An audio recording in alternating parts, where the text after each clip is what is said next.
Shabbat Shalom, everyone. Whether you are here with us in this wonderful crowd this evening or you are joining us online, welcome to Temple Emanu-El. I'm Rabbi Andy Kahn, joined on the Bima by Rabbis Joshua Davidson and Amy Ehrlich, as well as Cantor Mo Glasman, who's not on the Bima right now, but he'll be here eventually. We also warmly welcome the president of the Union for Reform Judaism, Rabbi Rick Jacobs. Later, we will be joined by Dr. Ibram X. Kendi, the Andrew W. Mellon Professor in the Humanities and the founding director of the Boston University Center for Antiracist Research.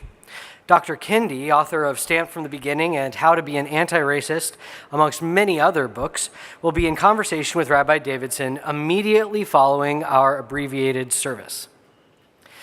This service and this important conversation was made possible by the Stryker Cultural Center and the Tisch family as part of our Friday Night Live series. As we worship together, please join us in singing, in reading aloud in the italics, and in rising and sitting only at your level of comfort. If you cannot rise comfortably, don't worry about it. We begin together on page 7, singing Sanctuary.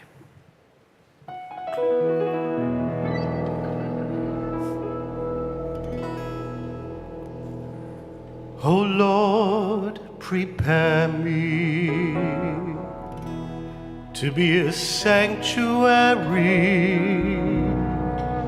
pure and holy, tried and true,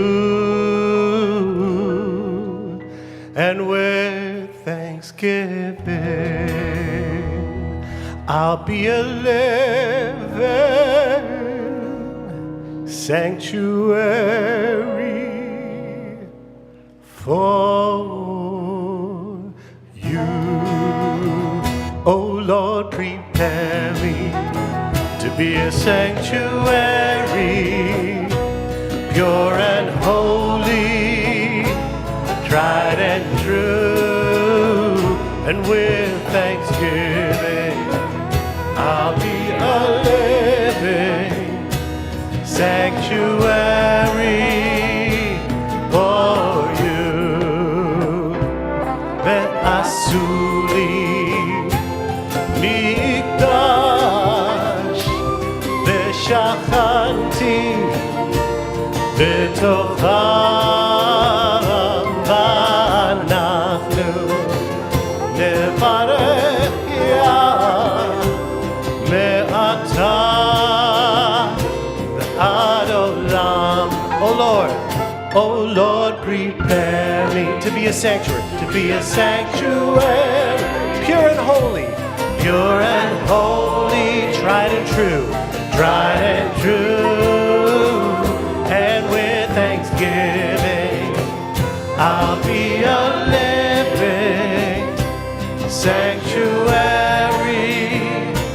for you, and with thanksgiving I'll be a living sanctuary for you.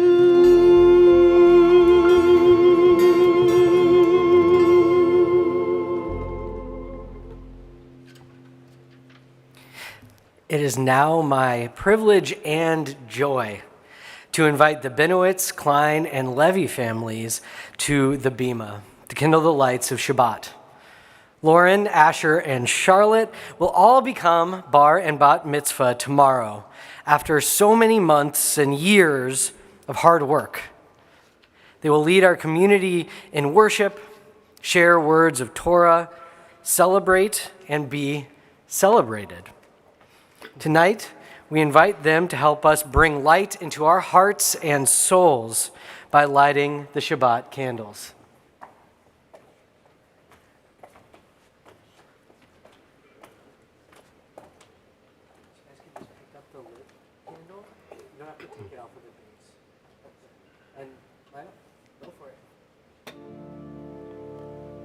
Baruch atah Adonai, Eloheinu melech haolam,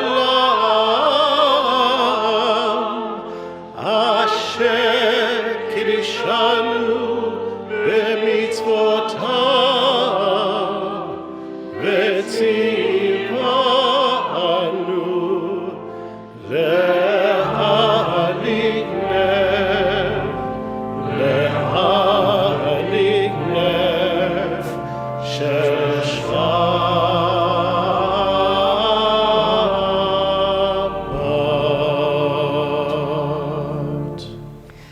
So in front of you right now are certificates with the signatures of our clergy, just in case anyone ever asks you to prove that you did in fact have a bar or bat mitzvah.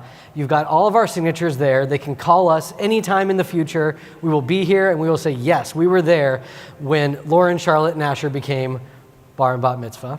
And then in the box, you've got a Kiddush cup with your name and the date of your celebration on it that you'll be able to take with you to every joyous occasion, and there will be many in your future. I know all of you, and I know you will be so successful and have so much to celebrate throughout your lives. So take them with you, drink from them in good health.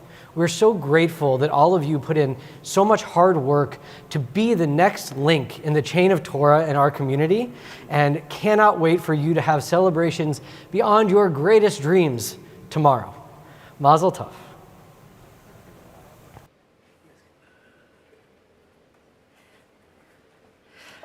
Now invite you to rise and join us on page 105 for the Baruch.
O God, how can we know you?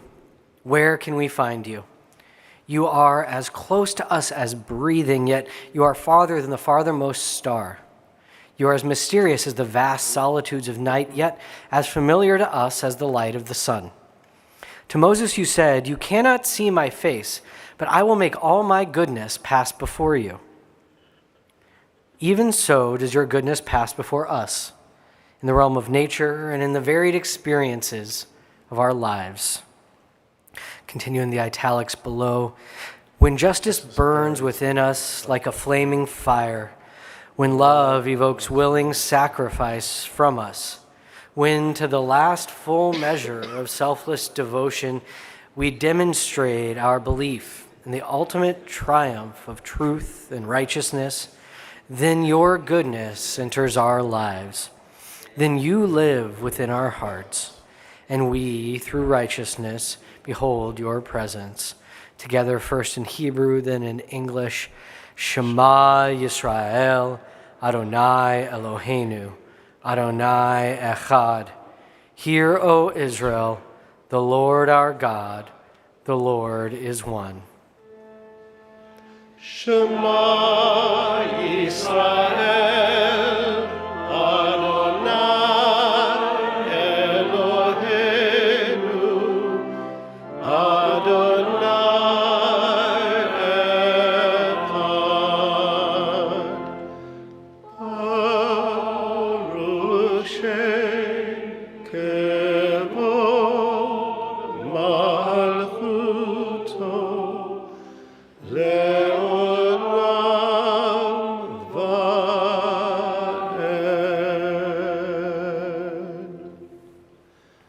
Ve'ahavta את אדוני אלוהיך בכל לבבך ובכל נפשך ובכל מאודיך.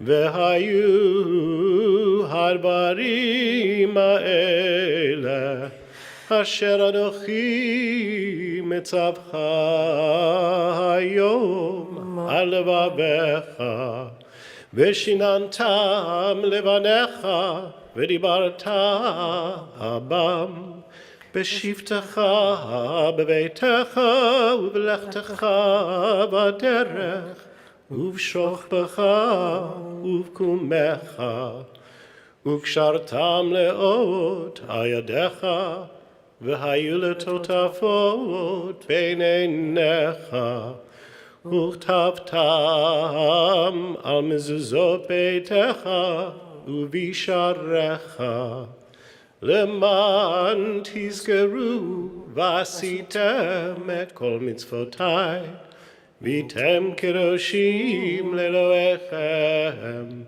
אני אדוני אלוהיכם, אשר הוצאתי אתכם מארץ מצרים, להיות לכם אלוהים. אני אדוני אלוהיכם.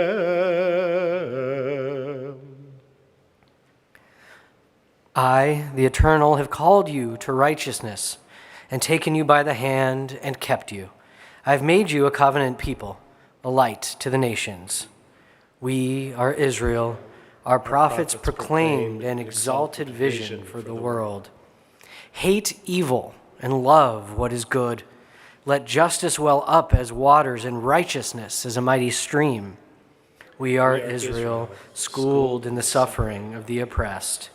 You shall not oppress your neighbors nor rob them. You shall not stand idle while your neighbor bleeds.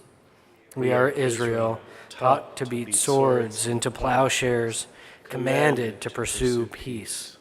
Violence shall no longer be heard in your land, desolation and destruction within your borders. All your children shall be taught of the Eternal, and great shall be the peace of your children. We are Israel, O God, when we proclaim you the God of freedom, as did our ancestors on the shores of the sea.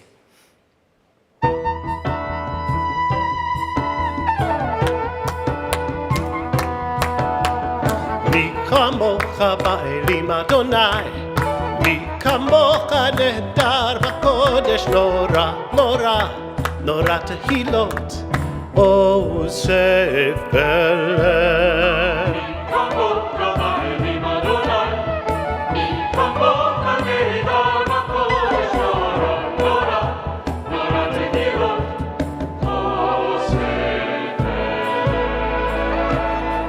מלכותך ראו בניך, בוקע הים לפני משה ומרים, זה לי, ענו ואמרו. מלכותך ראו בניך, בוקע הים לפני משה ומרים, זה לי, ענו ואמרו. באלים אדוני, מי כמוך נהדר בקודש, נורא, נורא, נורא תהילות, עושה פלא. אדוני ימלוך לעולם ועד.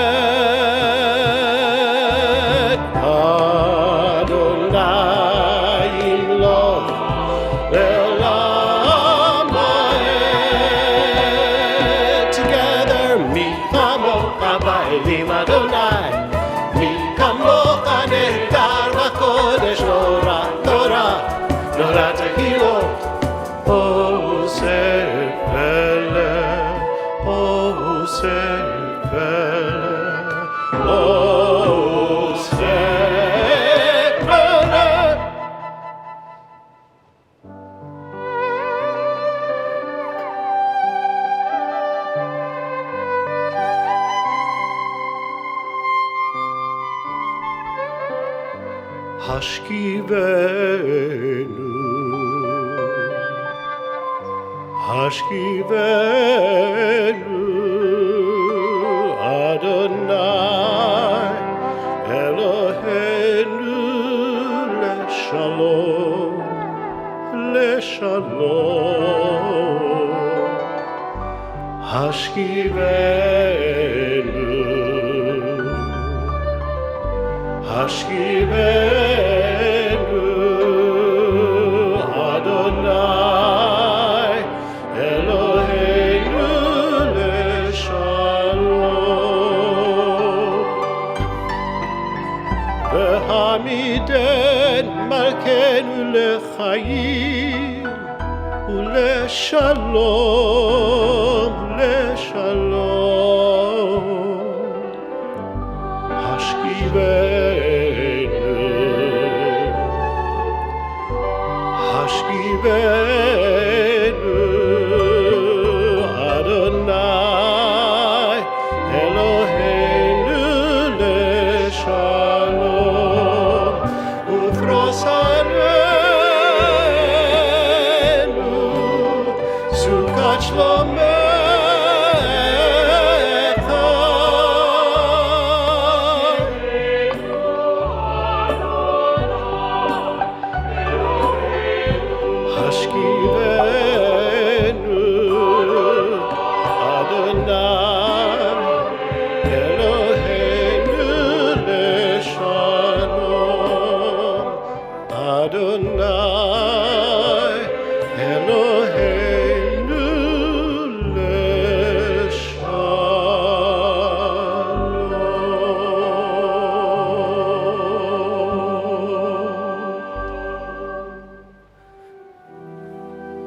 Page 111.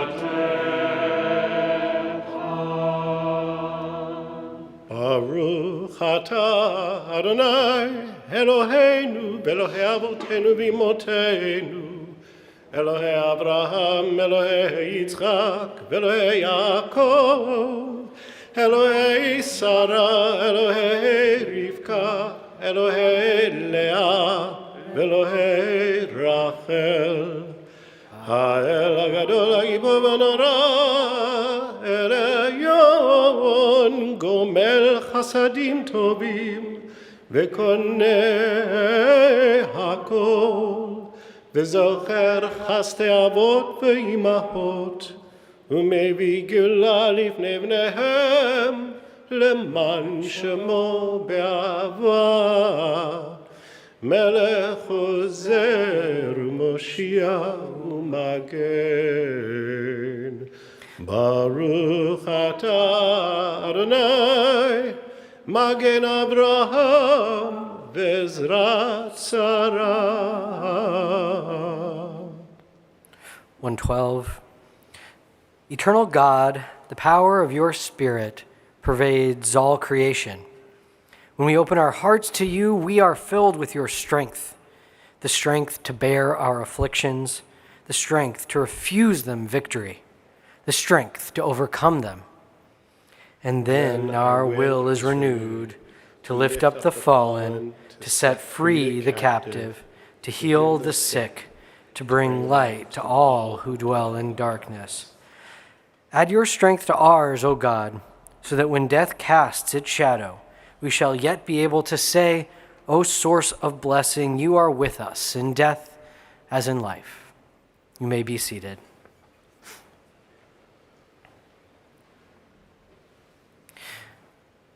We now turn our thoughts to the many in our world in need of healing at this time. In particular, we think of the 24 million people affected by the horrific earthquake in Turkey and Syria. Many still await news about loved ones and family members, and we pray for a safe return of all of the lost, as well as strength and comfort for the bereft. If any of you are thinking of anyone in particular this evening who's in need of healing, the mind, the body, or the spirit, I invite you to share their names aloud with the community now.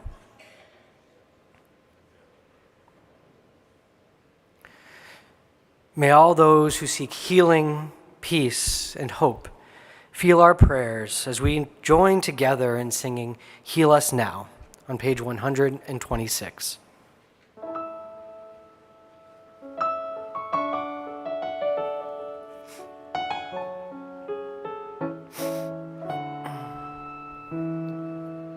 Rifa'enu Adonai v'nerafeh,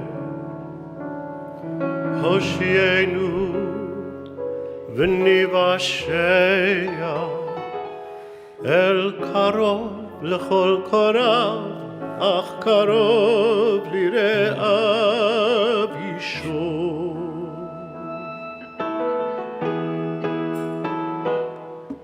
We pray for healing of the body. We pray for healing of the soul, for strength of flesh and mind and spirit. We pray to once again be whole and Nirvana. Oh, please heal us now. Refuat ha-nefesh urefuat ha-guf, refuat shalema. We pray for healing of our people. We pray for healing of the land and peace for every race and nation, every child, every woman, every man.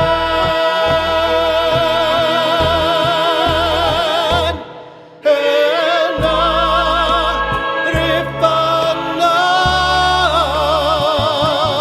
oh, please heal us now. Refuat ha-nefesh urefuat ha-guf, refuat shalema. Heal us now. Heal us now.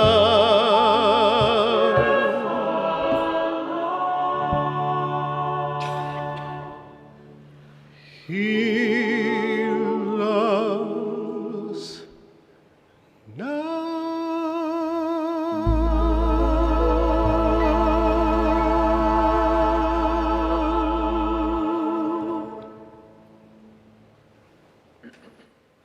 We now take a moment for silent prayer, either guided by the words of our prayer book beginning on page 129 or by the words of our own hearts.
Work is too heavy for one person alone, and each day it just seems to increase.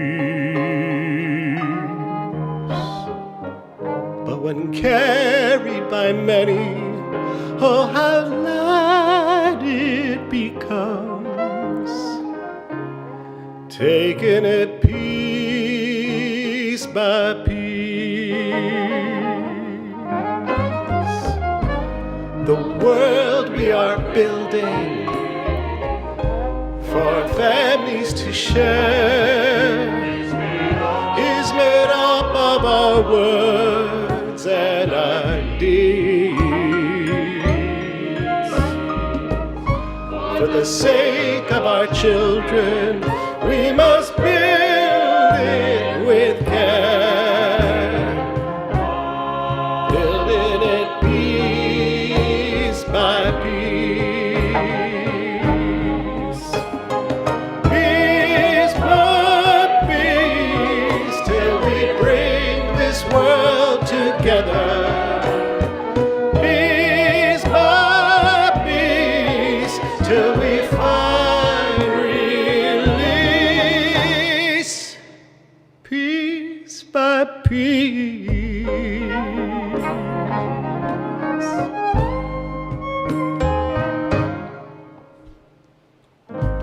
The work is too heavy for one person alone, and each day just seems to increase. But when carried by many, oh, how light it becomes, taking it piece by piece, taking it piece by piece, till we bring this world together. Piece by piece, may the Lord grant peace by piece.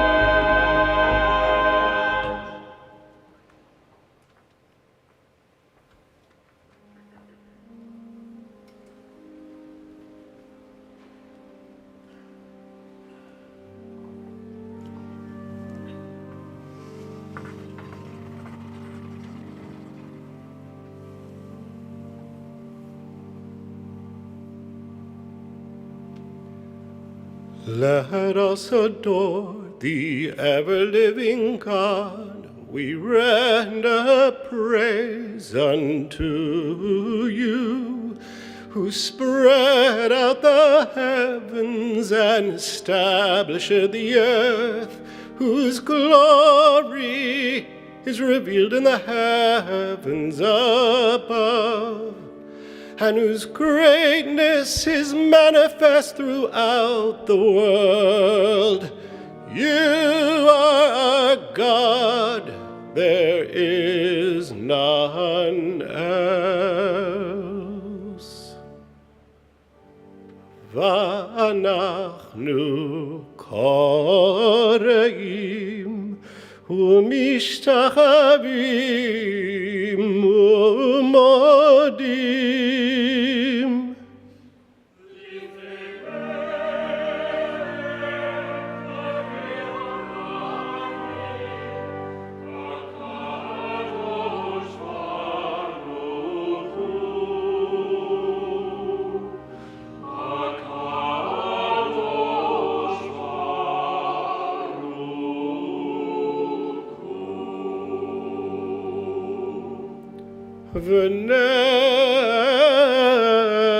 ונאמר והיה אדוני למלך על כל הארץ.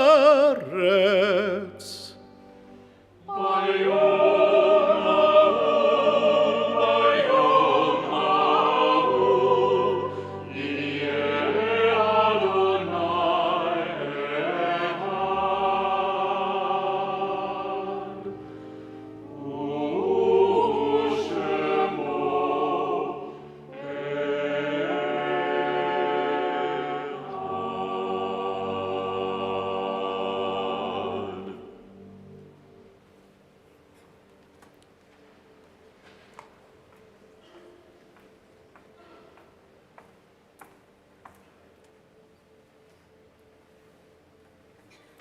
Page 244. To open eyes when others close them, to hear when others do not wish to listen, to look when others turn away, to seek to understand when others give up, to rouse oneself when others accept, to continue the struggle even when one is not the strongest, to cry out when others keep silent.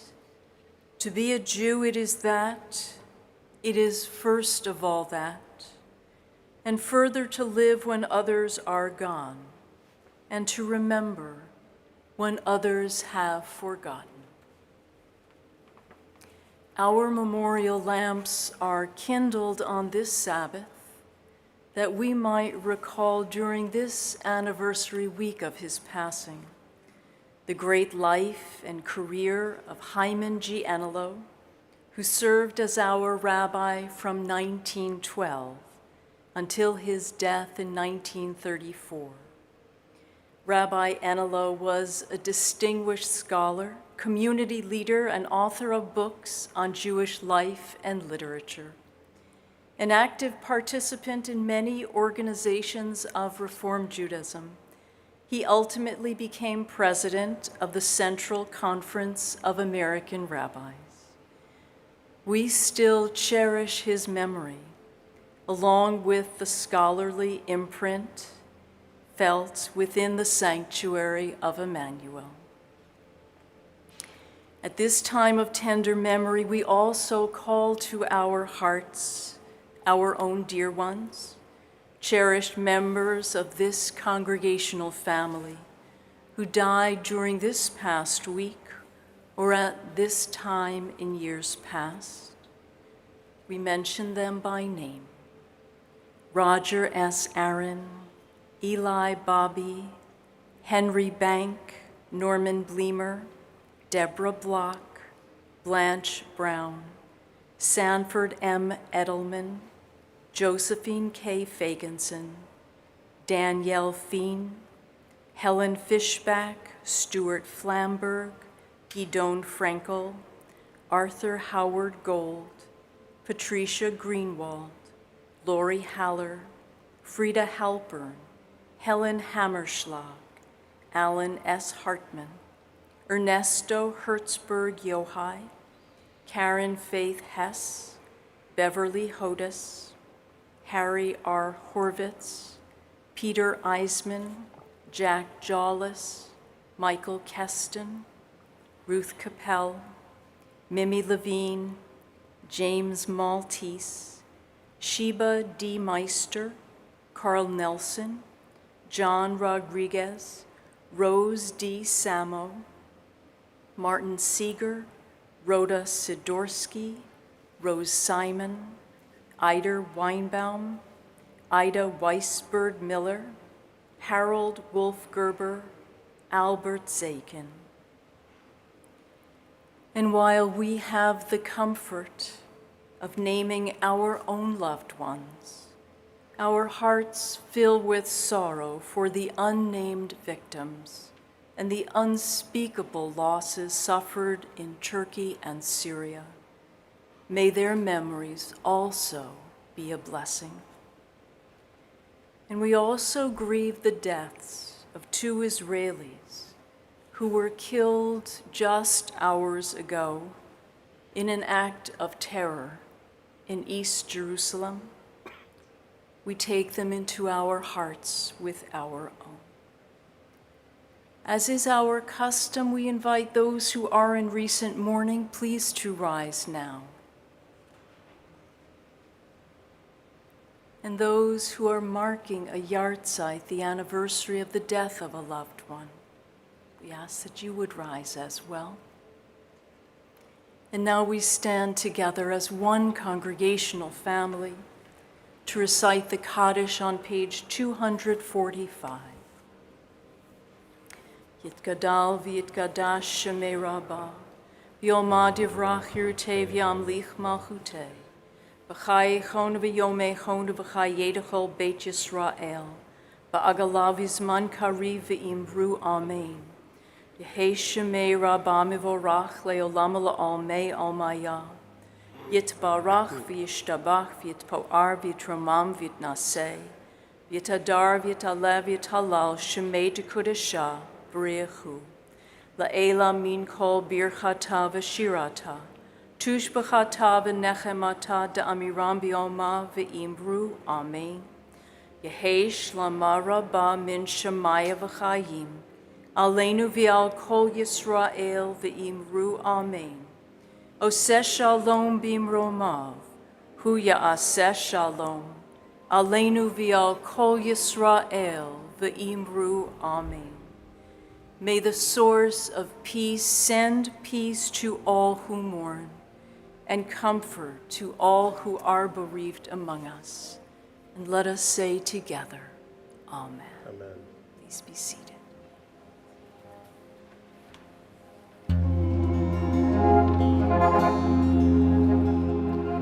Oseh shalom bimromav. Hu yaseh shalom aleinu ve'al kol Yisrael ve'al kol yoshvei tevel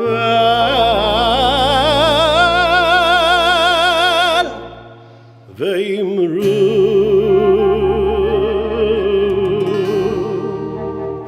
Amen. Oseh shalom bimromav. Hu yaseh shalom aleinu ve'al kol Yisrael ve'al kol yoshvei tevel ve'imru. Amen. Yalalai, we sing together. Yalalai, yalalai, yalalai, yalalai, yalalai, yalalai, yalalai, yalalai, yalalai, yalalai, yalalai, yalalai.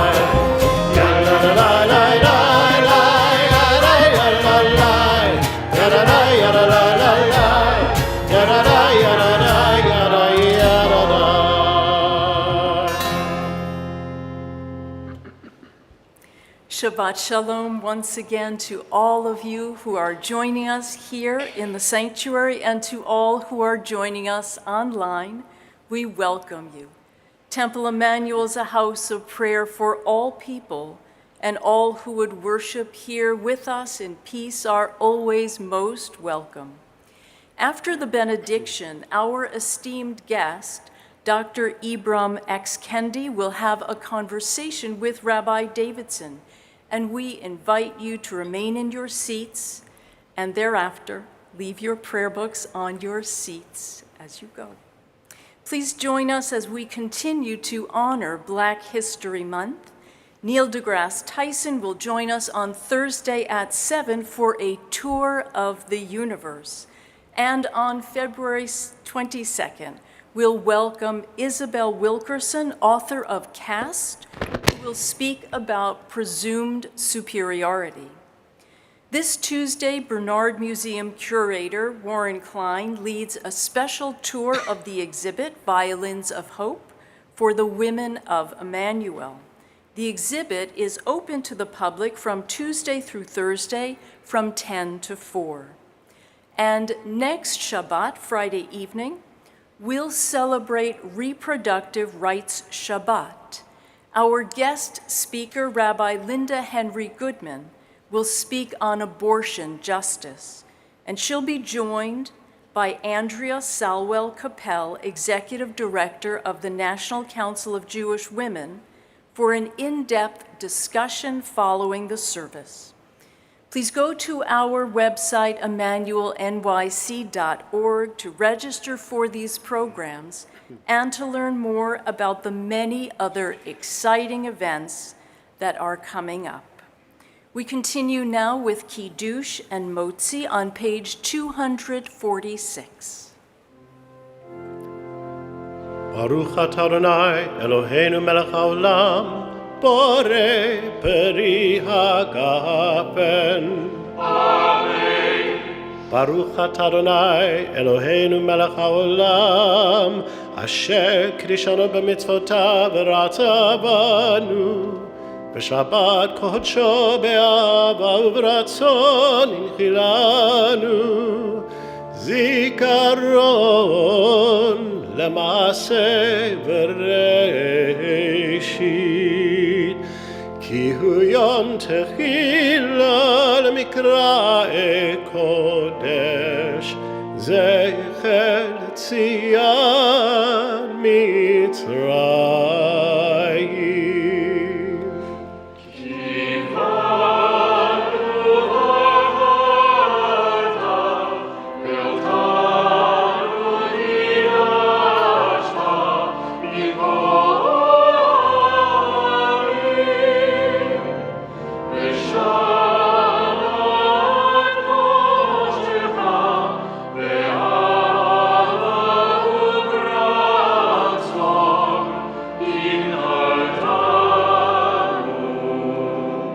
Baruch atah Adonai mekadesh haShabbat.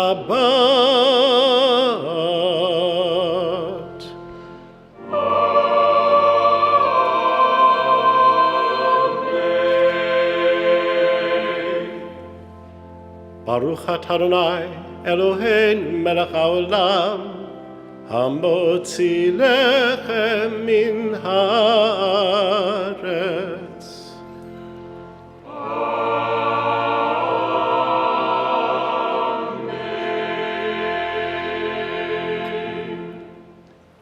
Please rise as we conclude with Od Yavo Shalom on page 259.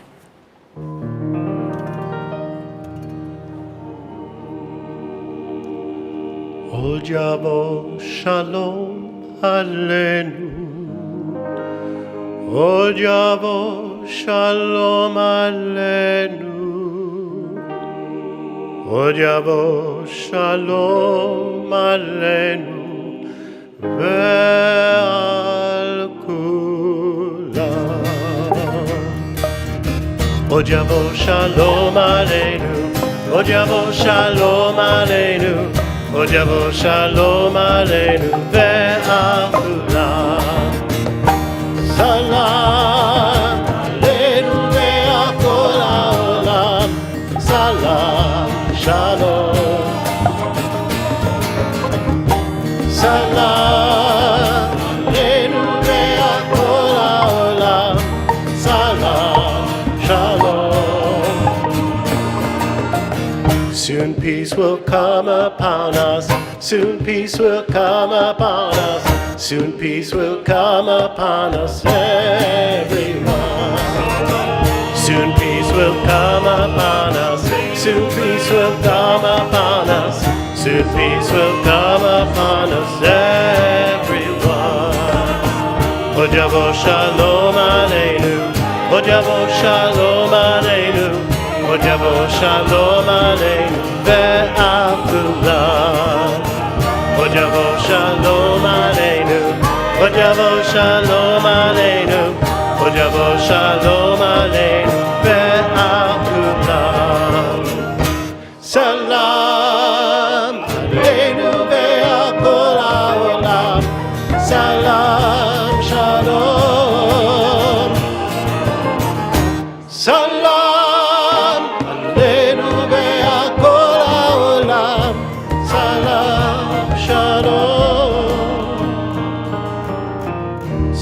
peace will come upon us, still peace will come upon us, still peace will come upon us, everyone.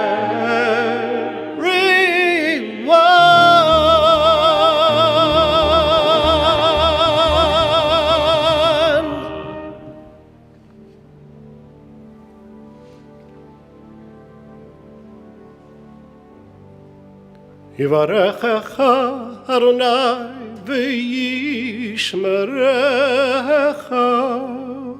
May God bless you and keep you.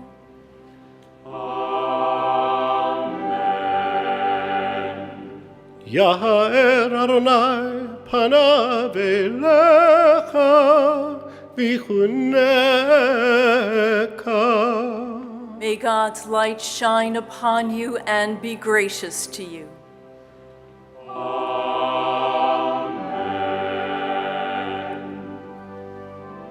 יישא אדוני פניו אליך וישם לך shalom. May you feel God's presence within you, and may it bring you an abiding sense of peace.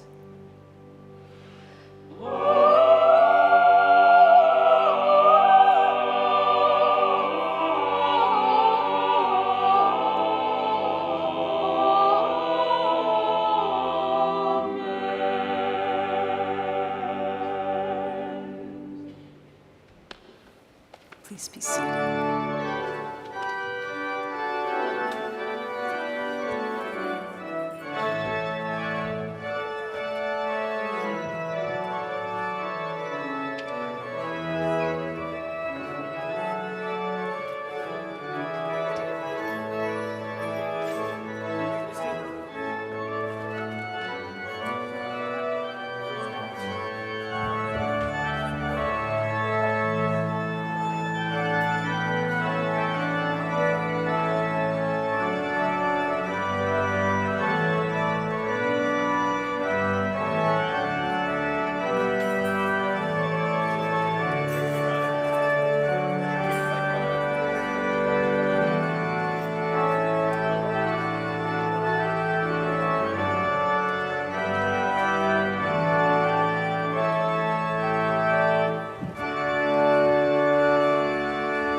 Shabbat Shalom once again, everyone.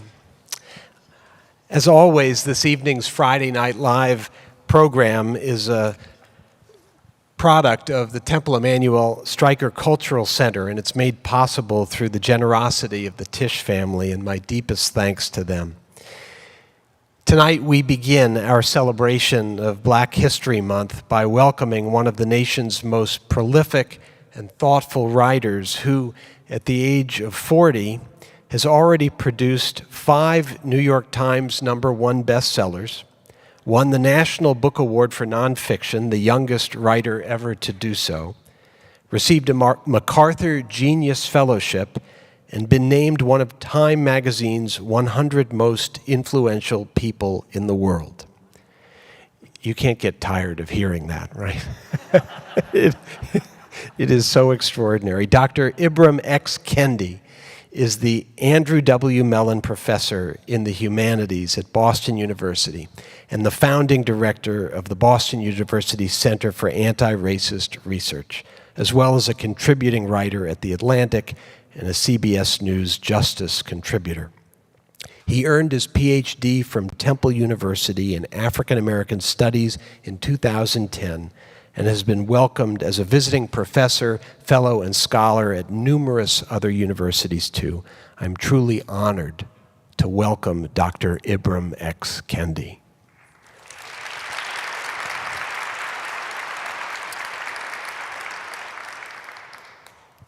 I have a sense, having looked at your itinerary over the past couple of weeks, of how far you've traveled around this country and how exhausting it must be, but I appreciate the commitment that you make to sharing the message that you have to teach. And I want to begin with something of an apology in advance, because if I ask any questions that don't come out exactly right, I hope you'll recognize that they come from a place of desire to learn and understand, and of deep gratitude for having the opportunity to learn from you tonight. So welcome. I want to begin with a little bit about Black History Month itself. Though its origins stretch back at least 50 years earlier, in 1976, February was established as Black History Month. And I want to know how you find meaning in it and whether you feel it accomplishes its goals. Well, first, I just want to thank you for this conversation. I'm truly honored to be here and to be in conversation. So Black History Month originally was Negro History Week, and that week was founded in 1926 by a former school teacher who got his PhD in history from Harvard named Carter G. Woodson. And he started Black History Month because he saw that there were so many teachers, particularly Black teachers, who were trying to teach what at the time was Negro history, but they were being prevented from teaching. Books were being banned, including his books. So he really wanted to support these teachers and even promote Negro history. And so I see certainly many people who are trying to use this month to promote the teaching of African American history and awareness of African American history, and even to support educators who are trying to do so with their students. But I also see some striking similarities in this moment to what Carter G. Woodson was facing when he actually pioneered what ultimately became Black History Month. Can you talk a little bit about those parallels? Well, I mean, just books were being banned. You had people who were committed to white supremacy who was determining curriculums. You had teachers who weren't being empowered and allowed to tell the truth to their students. You had all sorts of attacks on history. In the 1920s, it was slavery was being taught as this time where money was not made and African people were happy in slavery, and then the Civil War came and one person freed the slaves, and then Reconstruction came and devastated the white South, but then the white South was redeemed by the Ku Klux Klan. That was being taught, to school children.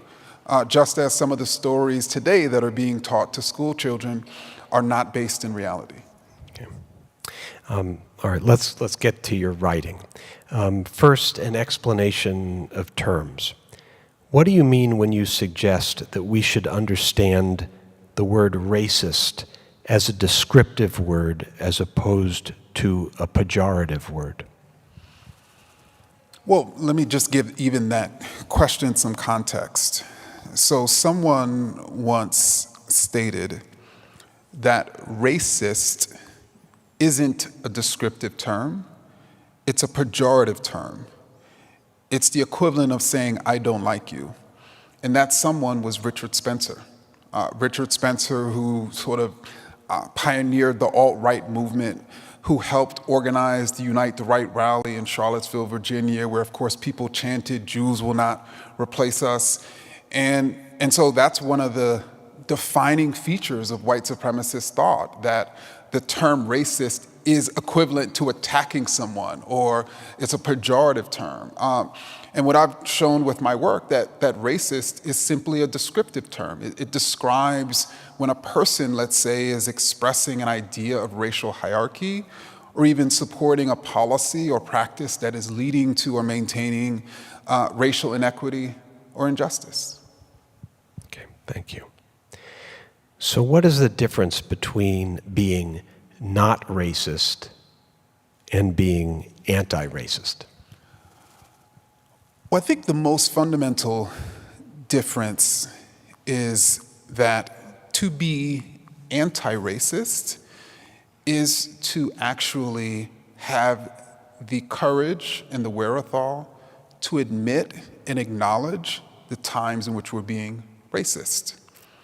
The term not racist is in many ways, an historical term that connects with the fact that throughout history, people who were being racist typically self-identified as not racist. They typically identified their policies, their practices, their ideas as not racist.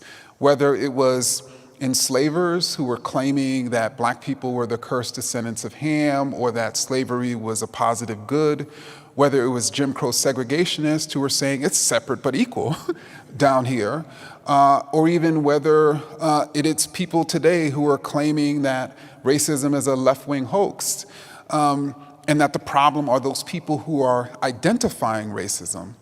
The term not racist has typically been utilized by people to just not being willing to admit actually that they said or did something that was racist. But I should also add, part of the reason why people do that is because we have been taught that racist isn't a descriptive term, and it's not even just a pejorative term, that it's an identity.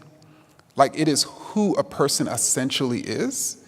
And so that's how you have people saying, like, I don't have a racist bone in my body, right? Or people don't, if they feel like if they admit that when they said black people were lazy, they were being racist, that it's not just them stating that in that moment they were being racist. They believe that they are essentially saying that that's who they are. And what I've tried to show with my work is that racist and anti-racist describe what a person is being in any given moment. These are not terms that describe who a person is, but what a person is being based on what they're doing or not doing. And in the book, you suggest, and I think I'm remembering it right, you're one or the other. You're not, there's no in between. Is that right? And part of that is because, let's think about, because there are things in which there's sort of gray areas, and either the light is on or it's off, right? Yeah. And there are areas in which it's not. When we think of racist and anti-racist as opposites, let's take an idea. So you have a racist idea which suggests racial hierarchy, right? So a particular racial group is superior or inferior. What's the opposite of that? Racial equality, right? There's no in-between hierarchy and equality. And similarly, you have a policy, and you can measure, is this policy creating more equity or inequity? When it comes to those things, there's really no in-between. You've written a number of books for children of varying ages. And your latest book, How to Be a Young Anti-Racist, was published, I think, just in the last 2 weeks. Can you tell us about that book? Well, the book, How to Be a Young Anti-Racist, I wrote with Nick Stone, who's a best-selling young adult author. And what the book did is it was written in the second person with Nick as the narrator, writing to you, meaning me. And it really was a book that sort of told me my story, the ways in which I had internalized particularly anti-Black racist ideas as a youngster, and how I was able to ultimately unlearn those ideas and strive to be anti-racist, and ultimately providing almost a guidepost for young people about what they can do to bring about racial justice. And it ends with me at 17 years old, sort of after hearing this story of what's going to happen to me in the future and what's happened to me in the past, realizing that I needed to change. One of the really remarkable aspects of How to Be an Anti-Racist, which is the book on which the How to Be a Young Anti-Racist obviously is based, is that it is very much a spiritual autobiography, and it's very powerful to read how you discern lessons out of your own life experience. So I want to turn back to this book. It was published in 2019, and it gained immediate acclaim. But then in June of 2020, it reached #1 on the New York Times bestseller list, where it remained for a long while. People were perhaps looking for a primer on how to respond, not to what was new, certainly, but what was newly coming to light in ways that they hadn't seen it before. What does How to Be an Anti-Racist attempt to do? What is its mission? So there are a number of different aspects of its mission, but I think to boil it down, it is to allow someone to understand the way racism operates in different facets in society, so they can understand it in all of its complexity, and then also understand the ways in which racist ideas may be operating in their own mind, preventing them from seeing all of that racism in all of its complexity. And then it also really attempts to, using my own personal journey,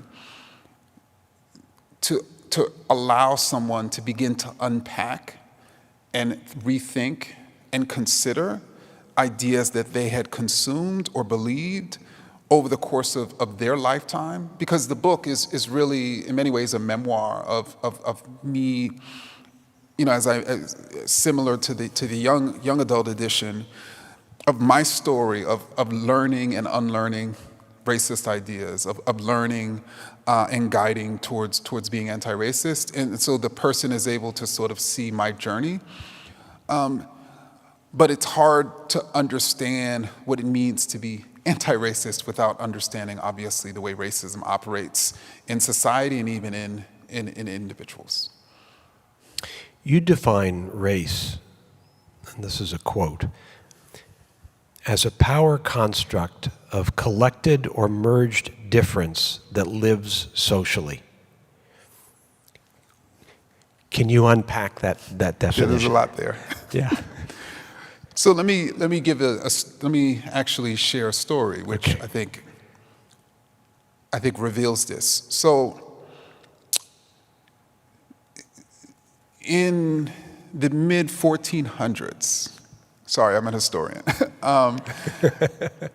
Prince Henry the Navigator pioneered what ultimately became the transatlantic slave trade, in which, you know, Portuguese sailors left the coast of Europe and ventured into sub-Saharan Africa and brought enslaved people back to Portugal to go around the sort of Muslim middlemen and women who were essentially, they were receiving sub-Saharan Africans for hundreds of years.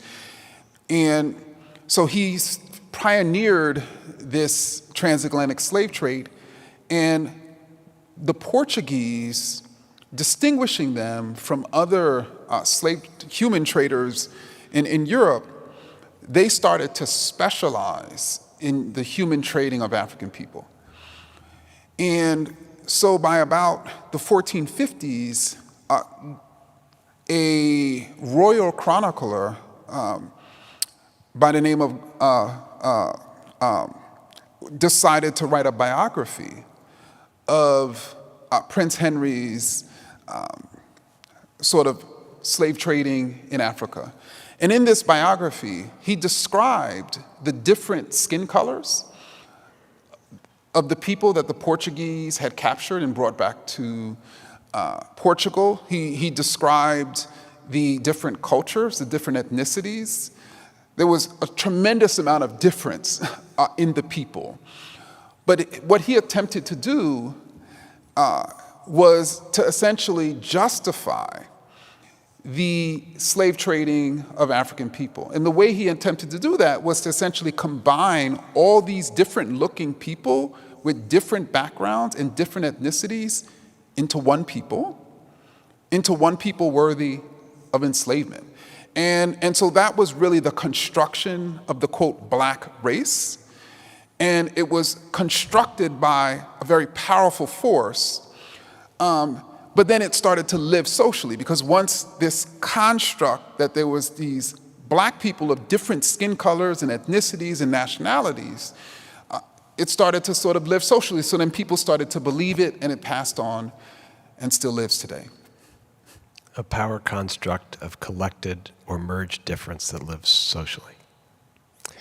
I want to preface this next question with some of my own reflections. Can I say one? Yeah. So I was like, I don't know why the name of the royal chronicler was escaping me. His name is Gomez Zerara. Sorry. And that's It's why it's you, like beating me up because I couldn't remember. that's why you changed your middle name from Henry, right? It was from him. That was one of the reasons, yes. I remember.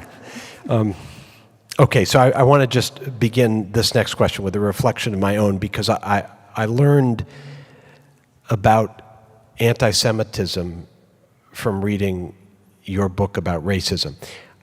I used to believe that the roots of anti-Semitism could best be understood the same way I thought the roots of racism could best be understood, specifically as a fear or hatred of the other and a failure to see our common humanity. That's what I thought about anti-Semitism. It's what I thought about racism. But I've come to question that understanding, and I certainly now recognize that each phenomenon needs to be understood through the lens of its own history. One of your most intriguing theses turns, I think, the common understanding of racism on its head, arguing that racist ideas don't arise from ignorance and hatred, but rather are produced to justify racist policies, from slavery to Jim Crow to redlining. And one of your core arguments seems to be, and this is a quote from the book, that the consistent function of racist ideas is to manipulate us into seeing people as the problem instead of the policies that ensnare them. Can you talk a bit about that and what it means for a strategy to confront racism? Sure. So first, let me just speak very briefly about the thesis itself, using the story I just told. Yeah. So in the case of the Portuguese deciding to exclusively engage in the human trading of what became African people, that was in many ways the first racist policy. But then they had to justify why they were exclusively trading in African people, particularly before the Pope. So this is the mid-1400s. And so then that justification became that these are beastly people. And Gomez Zerara claimed that they were seeking to capture these people and bring them to Portugal and to God.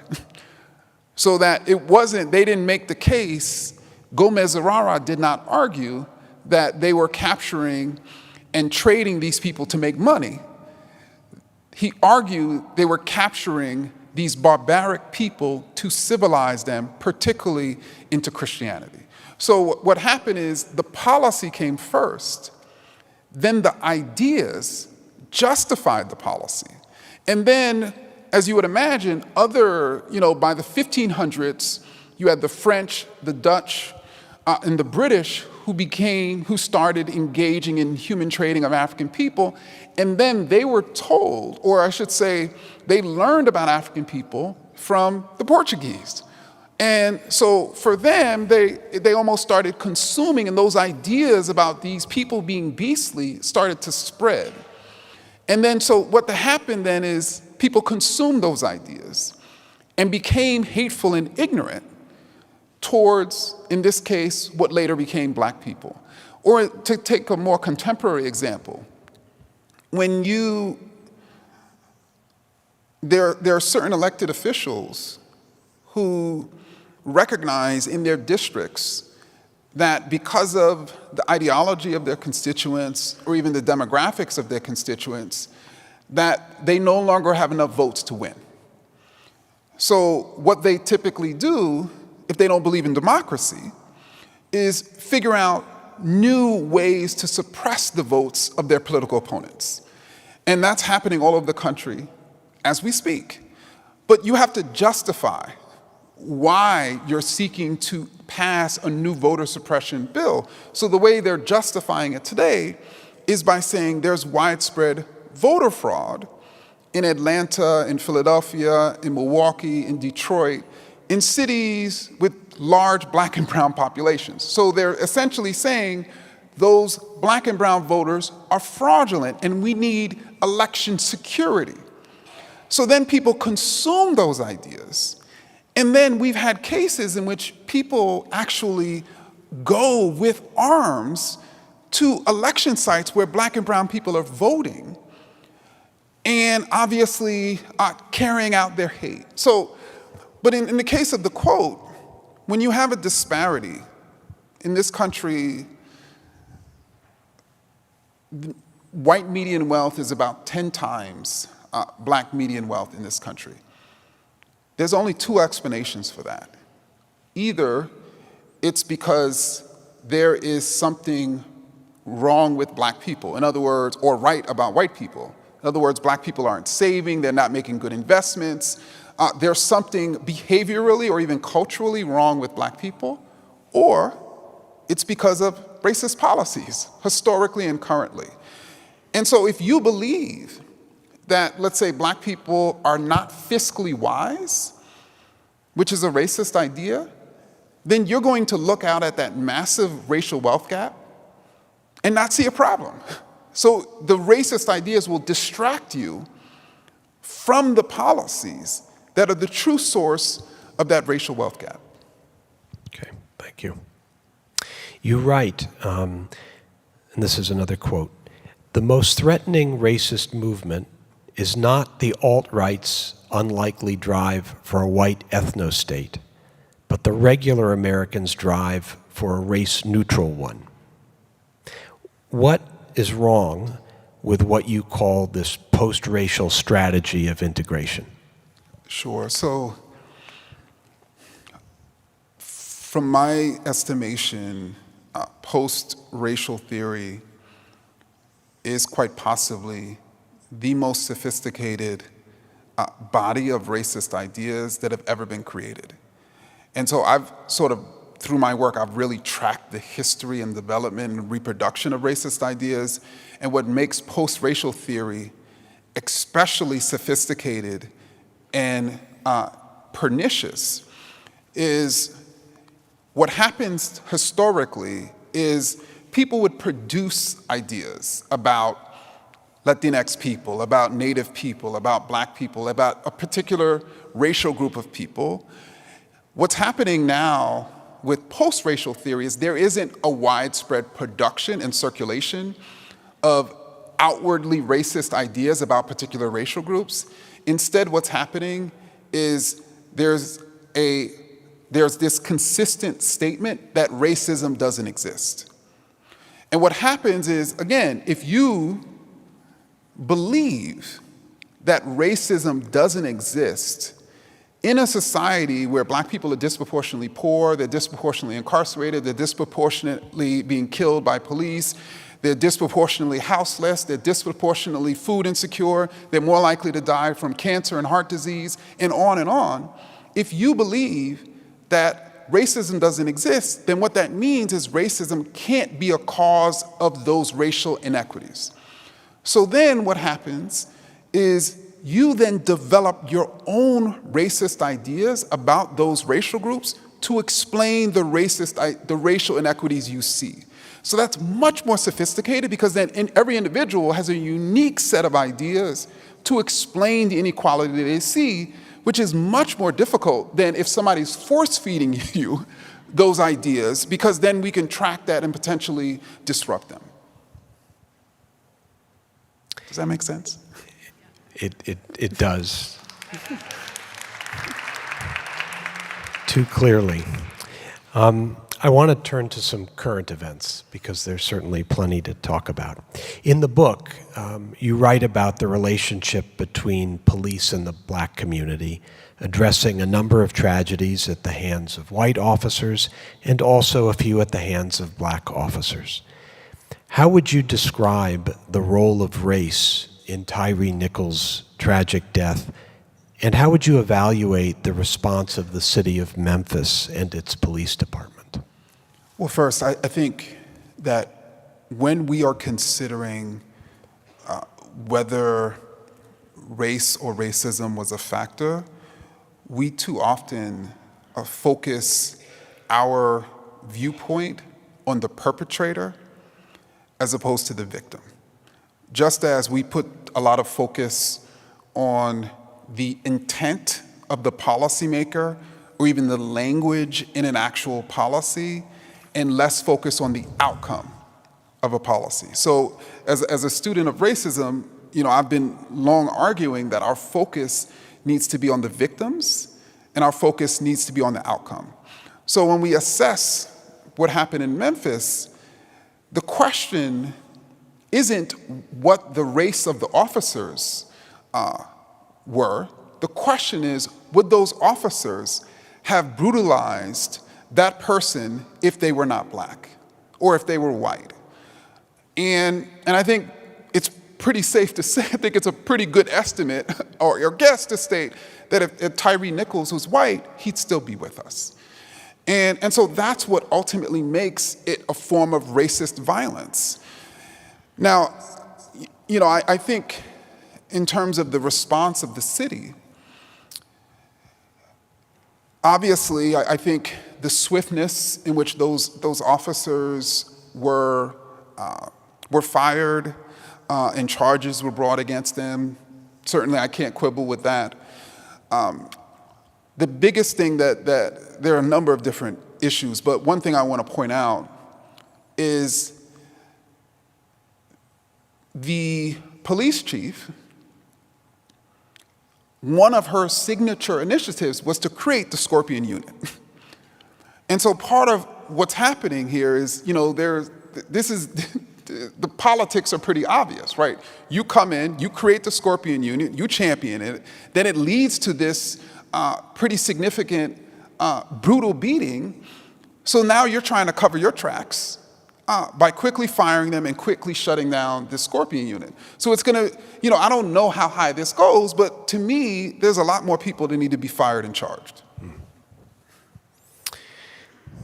The College Board. According to reports in the press, and I've tried to keep up with it, but I may not have the latest. According to reports in the press, the College Board recently removed material from its advanced placement course in African American Studies.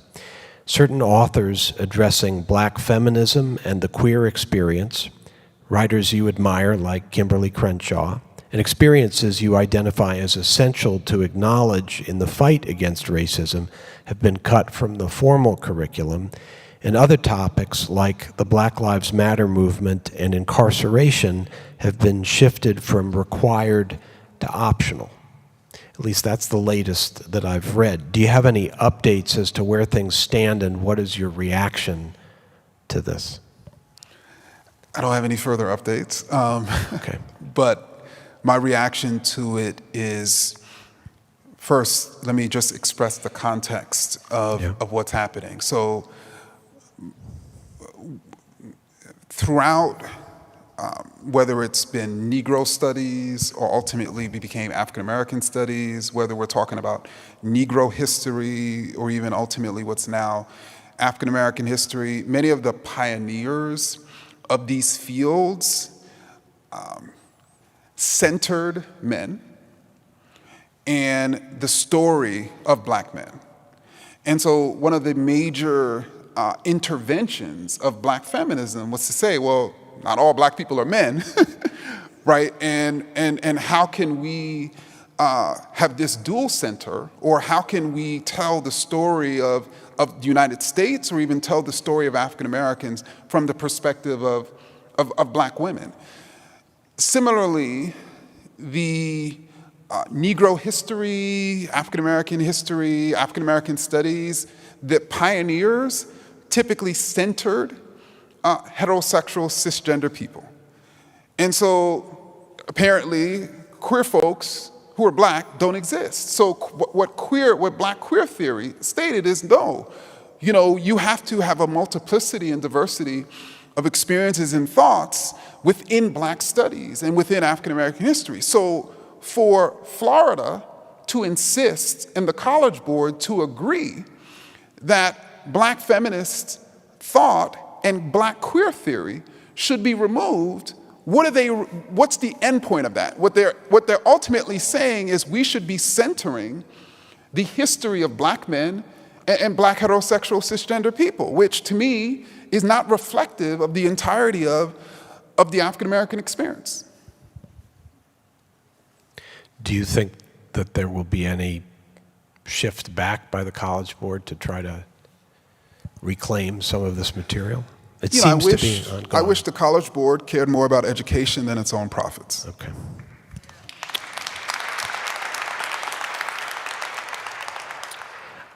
I want to, as I said, I learned a bit about my own thinking about anti-Semitism from reading the book. And I want to ask you a question about anti-Semitism for a moment. You've spoken out about the rise in anti-Semitic violence and rhetoric, including after events last fall, when you retweeted a Washington Post article calling anti-Semitism not simply an interreligious issue, but a dangerous form of racism. Can you explain why we should view anti-Semitism that way? Well, I mean, if you think about it from the standpoint of, I talked earlier about white supremacist thought. Yeah. And so typically, white supremacists frame Jewish people as a separate race. They racialize Jewish people. And whenever you racialize a particular group, demonize that group, and obviously engage in violence towards that group, obviously that's a form, of racism. And so I just think it's consistent with what people are actually facing and what's actually happening in our society. And I think it also allows people to begin to understand the ways in which even racialization itself, over the course of history, has been so varied, right? I mean, people have a very narrow view about racialization, and I think it's important for us to have a more expansive view of racialization, just as it's important for us to have a more expansive view of racism in its many forms, affecting different groups of people. Okay, thank you.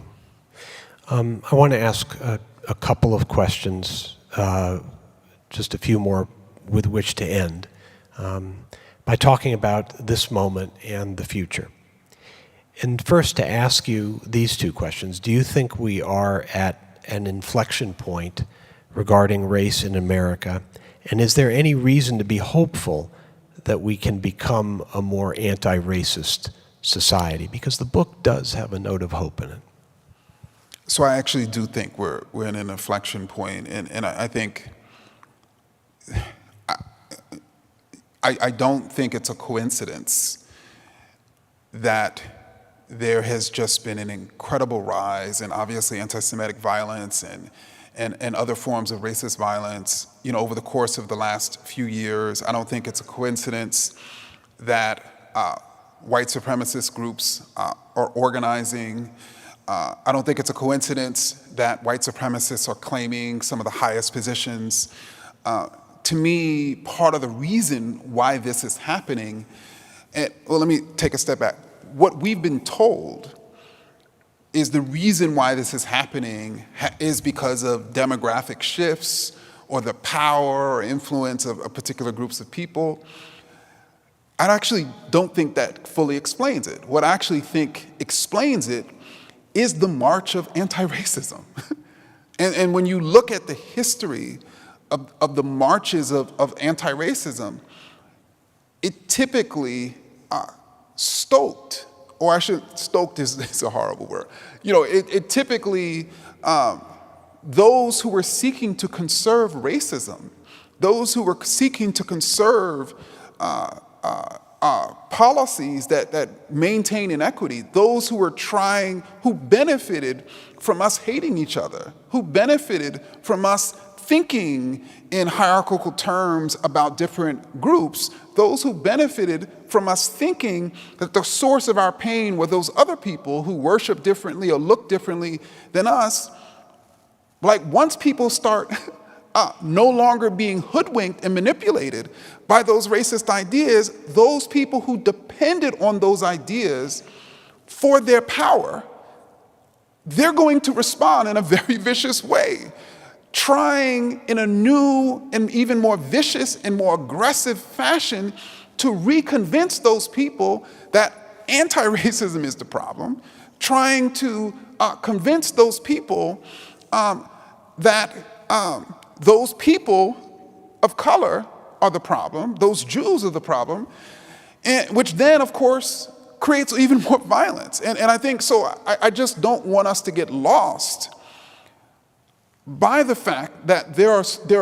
I mean, let me give an example. In the summer of 2020, of course, people are very familiar with the fact that we had upwards of 25 million people demonstrating against racism and police violence across this country. It was the largest recorded uprising and series of demonstrations for any issue in American history. And one of the reasons for that was because a poll in June of 2020 found that 76% of Americans said that racism exists and is a huge problem. That was the highest percentage ever recorded. 51% of white Americans stated that racism exists and is a huge problem. The first time a majority of Americans, though slight majority, of white Americans recognized racism was a problem. And so by the end of the summer, there was this common recognition that racism, that bigotry more broadly, is an existential threat, that we need to get rid of it. So the way in which you undo that awareness is to say, no, actually, anti-racism is the real threat. It's to say anti-racism is anti-white. And people didn't necessarily know that that's an old white supremacist talking point. Those people who are for diversity and multiculturalism and anti-racism are the real racists. They're trying to divide us. That's an old white supremacist talking point. And I think that talking point is now mainstream.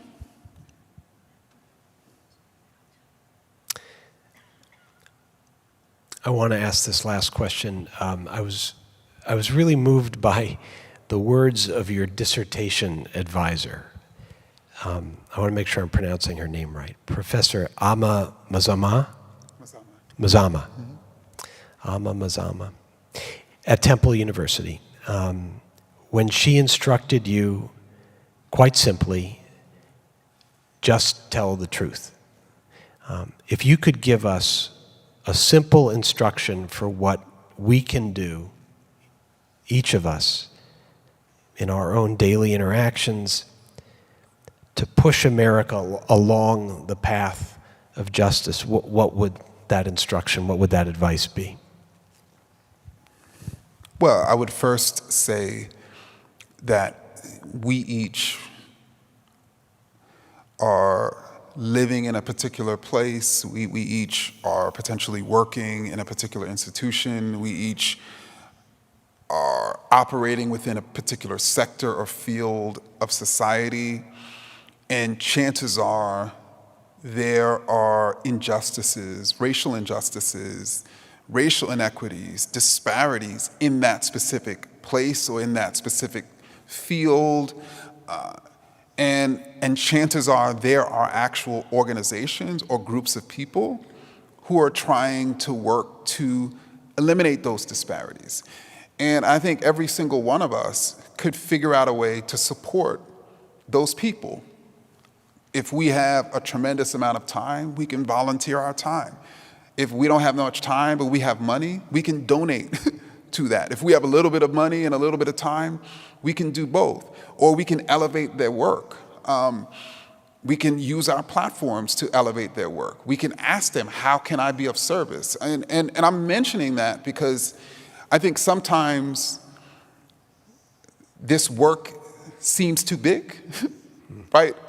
But if we're all focused in our own backyards, then we'll all be working in all of our backyards, right? The other thing I would state, and because I know you asked me in the previous question about, like, how do I remain hopeful, and I personally remain hopeful, not because of what's happening in society or not happening. My hope remains because I don't know how I could fuel myself day in and day out if I did not believe change was possible. If I did not believe we could create an equitable, just society where none of us, because of our identity, has to fear walking down the street, where none of us, because of our identity, have to fear being excluded, where none of us, based on our identity, have to worry about how long we're going to live, I couldn't fuel myself every day if I believed that that was impossible. And so for me, I almost philosophically believe that change is possible. And I also draw on history and those times in which the impossible was done, to gain hope. And so I think everyone could probably draw from their own history. I think you can draw from Jewish history to find so many instances in which the impossible was achieved, particularly politically. And from African American history, people thought it was impossible chattel slavery would end. I mean, it had lived in this nation for 250 years. But my ancestors believed that the day of Jubilee would come, could come. And they continued to resist, generation after generation, a resistance that was pivotal in a series of events that ultimately led to the Civil War, without getting into too much detail. But you're only going to resist if you believe there's an outcome to that resistance, right? That if you have some level of hope. And so if they can be hopeful, right? Why can't I be hopeful? If they can't fuel themselves to fight day in and day out, why can't I do that? And if they could believe that the richest and most powerful group of people in the world who were enslavers in 1860 could be defeated, then why can't I believe we can defeat and overcome the richest and most powerful people in the world today?